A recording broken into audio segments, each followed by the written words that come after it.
8-й раз на Кубани проходит один из самых любимых фестивалей для молодежи «Свежий ветер». В этом году организаторы Департамент молодежной политики и Министерство культуры Краснодарского края посещают каждый этап во всех 44 муниципальных образованиях. В нашем районе молодежь поприветствовал лично руководитель проекта Владимир Иванов и председатель Совета молодых депутатов Высоковского района Светлана Писаренко. У нас тысяча возможностей добиться того, чего мы хотим в этой жизни. У вас необыкновенное число талантов. Вы талантливы, вы сильны, вы умны, вы красивы. Я желаю вам попутного ветра. Ура! Свежий ветер!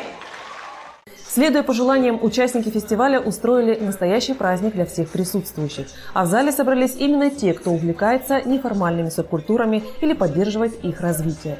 На радость зрителям участники конкурса читали рэп, создавали ритмические рисунки и мелодии при помощи голосового аппарата, играли рок-музыку и демонстрировали шоу-программы о брейк-дансе.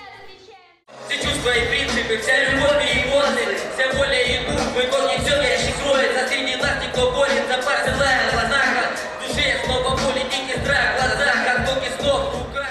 Оценивали выступления ребят компетентное жюри, в составе которого были специалисты краевого учреждения «Молодежный центр развития личности» и директор детской школы искусств имени Пономаренко Николай Ковалев.